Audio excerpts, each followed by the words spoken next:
Well, morning guys. Well, this ends our time at Lightning Ridge. What an awesome place. We spent 3 days, so we got a chance to have a good look around, got a bit of an understanding of the opal mining, how it works, what the processes are, and there's some really interesting stuff.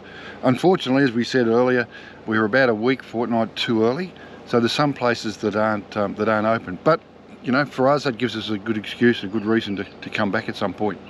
And it's just amazing, the self-drive tours. We did the sunset, just a great place to chill out. Today we head through to the Warrumbungle National Park, so we're going to spend a couple of days in there, so come along. We all know that preparation is key. Well, this is what's called preparation on the fly. 6th. So we said 3 nights, 26, 27, 28. Leave the 1st. Yeah, my name's Liz Kilby. I was wondering if you've had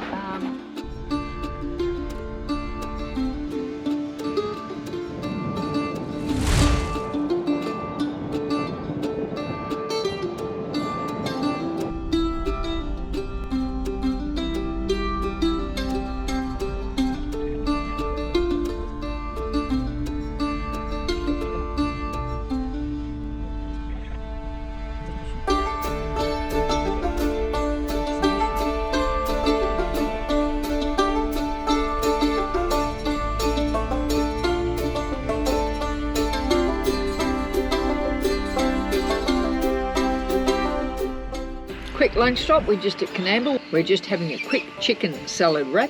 Easy to get out of the fridge. Bit of chicken, bit of lettuce, tomato, just yum. You can take the kid out of the playground, but not the playground out of the kid. After lunch, our next stop was Galagabone, where we would turn east towards the national park. But this monument in the centre of town catches our attention, so we stop to investigate. Well, the Ghost of Bullock's Past is what it's called. Great work. Known as the Ghost of Bullock's Past, bullocks provided the muscle needed as the colonies grew. While Australia rode on the sheep's back, the wool that brought prosperity rode for dusty miles from outback stations and properties to the port on bullock wagons.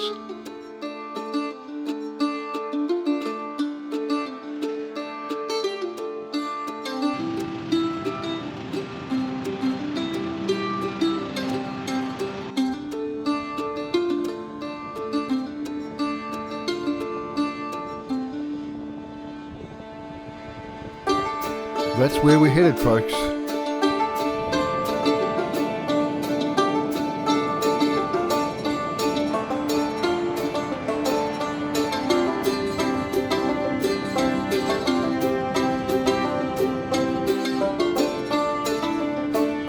That's the last of the bitumen for a while, I would think.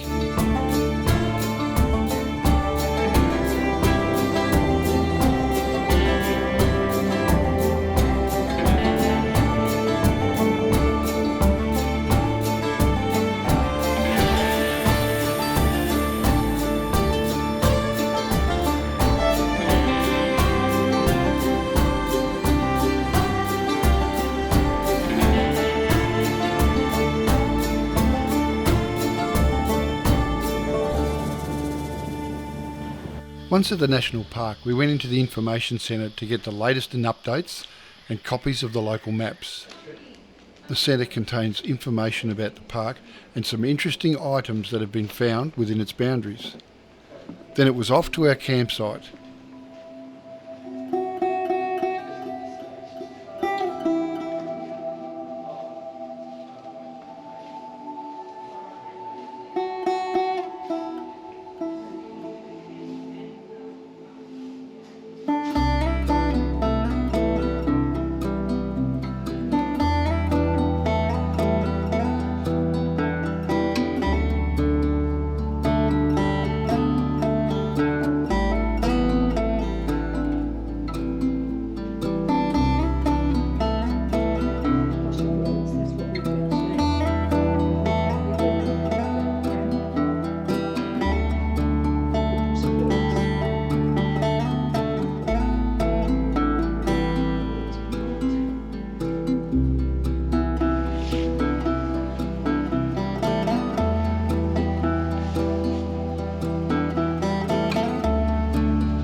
There you go, after about a 3-hour drive we've arrived at the Warrumbungle National Park.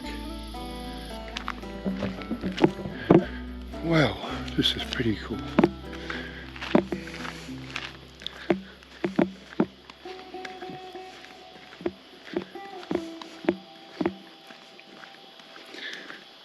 So this is our little setup, parked down off the road. There are 5 designated camping areas in the park. We chose Warrumbungle, as this is situated next to a creek and has fire pit facilities. However, when we arrived there was a total fire ban, so no fires. A nice, reasonably flat area was found to set up for our next few days.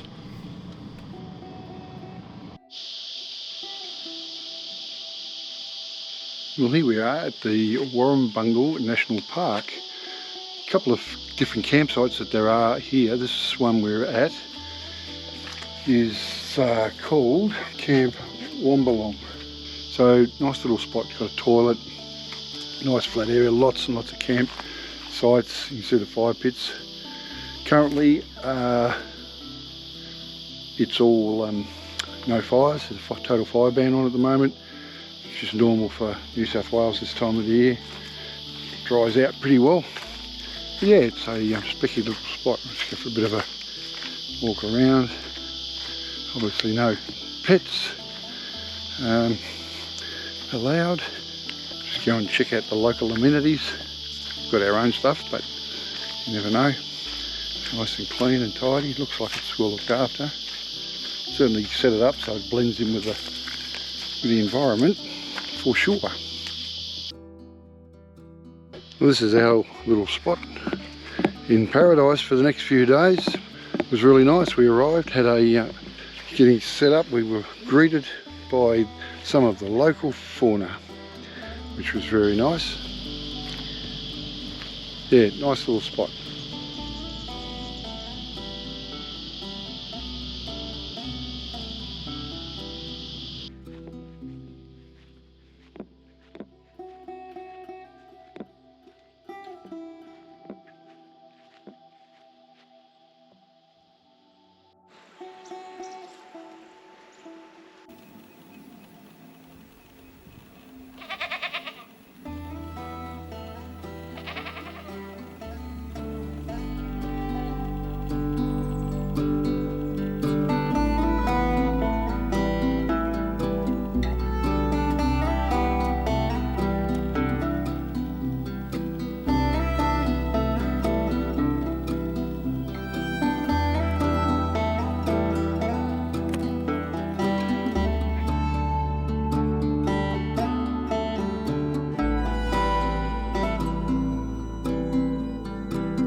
What a great spot. Hope the cloud stays away because we're looking forward to shooting a couple of time lapses later.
How easily plans can change. Today we headed off to walk the Spiry View. This walk is part of a much longer walk called the Bread Knife and Grand High Tops Walk. The track follows Spiry Creek along a nice meandering walkway through the forest, before climbing steeply to the lookout that gives us close encounters with iconic formations such as Bulgari Spire, Breast Peak and Crater Bluff.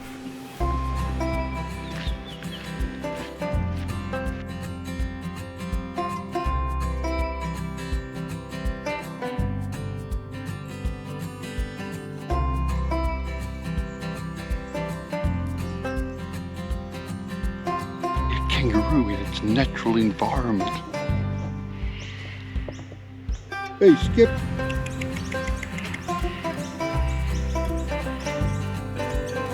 Here's the nest of something that's obviously blown out of the tree. Wow. Well, there's some amazing rock formations up through here. This is just one example.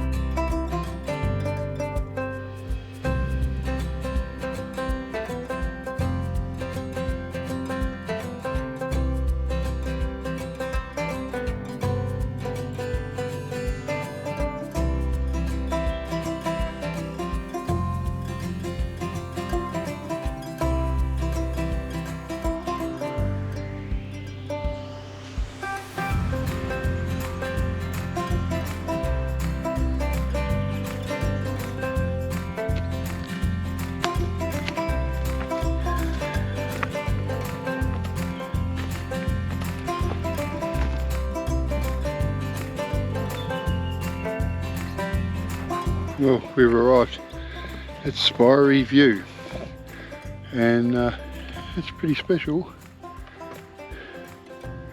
Looks across this canyon.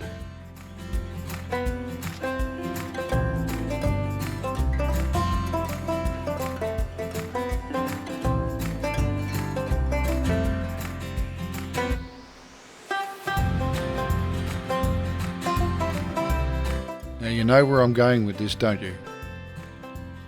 It was too early to return back to camp and we felt full of energy, so we decided to continue on.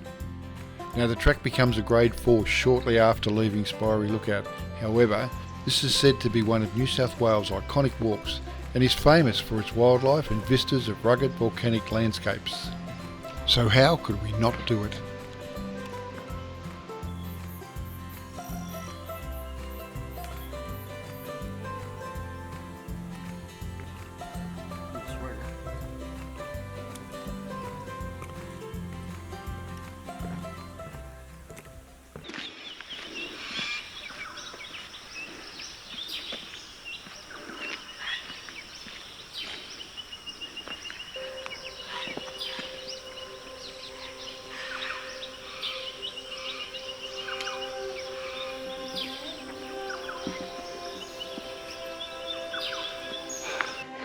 Well, that was a little walk.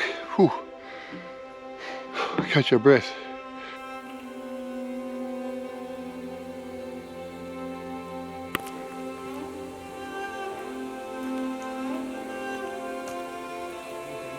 This one we're looking at now almost looks like the China Wall. It's, I don't know, it'll probably be a couple of metres wide, and it just continues all the way across. The vision of the camera will show the depth or not. So it just continues to deliver. But in front of us there's a staircase, so I don't know whether we're going to tackle that or not. We'll go and have a look. Looks like we're doing it, folks. The Bread Knife and Grand High Tops Walk is the jewel in the glistening crown and is a must-do for bushwalkers combining a challenge with the scenery. I only make it to the Bread Knife as a series of steps has started to take their toll, but Liz pressed on to reach the Grand High Tops.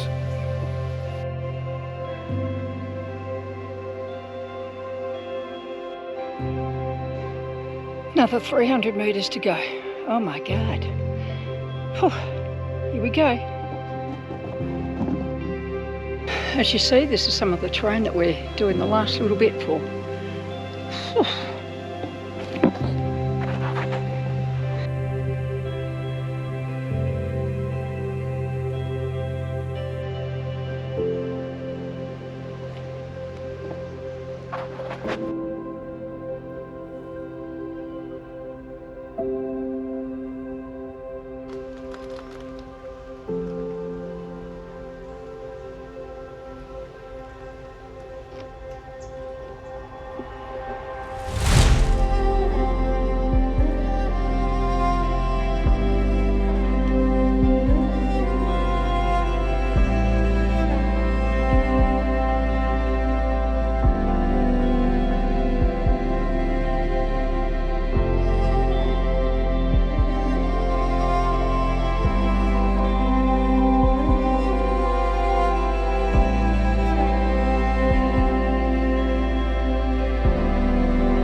We decide to return to the car via the same track, however you can do a loop which may be for another day. We had completed around 12.5 k's, so we're quite proud of ourselves. We finished the day with a drive and a short walk to White Gum Lookout. Well, it's crazy how nature looks after itself. The Warrumbungle National Park is recovering from a major fire that occurred in 2013 when, fanned by extreme weather conditions, the fire engulfed 56,000 hectares, most of this on a single day. Almost 90% of the park was affected. The path out to the lookout is dotted with signage on how the forest is recovering, which is now 10 years on. Blackened skeletons can still be seen, however, many have resprouted, particularly the eucalypts. They have images with the cycads emerging from the forest floor just weeks after the fire. 12 months on, carpets of native bluebells and daisies appeared.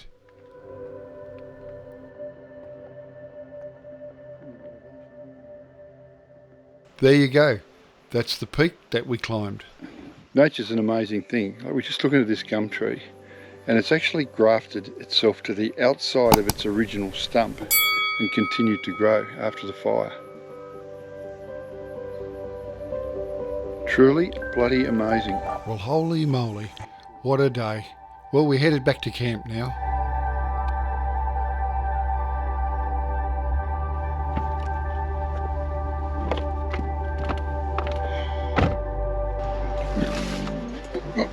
There you go. Well, it's a little bit like this. We were going to video getting dinner prepared tonight, but time got away from us and we didn't. But I got to tell you, we're doing okay. So we've chips in the Weber, lovely piece of steak, got some onions and a little salad on the side, accompanied with a little bit of a Shiraz Durif 2019 from Ballandine. Thanks guys. We'll see you blokes tomorrow. Cheers.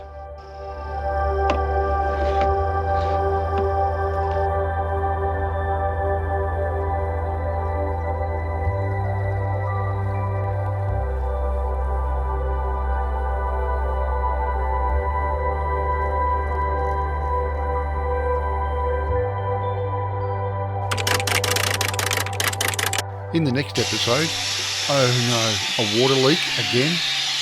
Lion, tigers and holy hippo, we visit the zoo.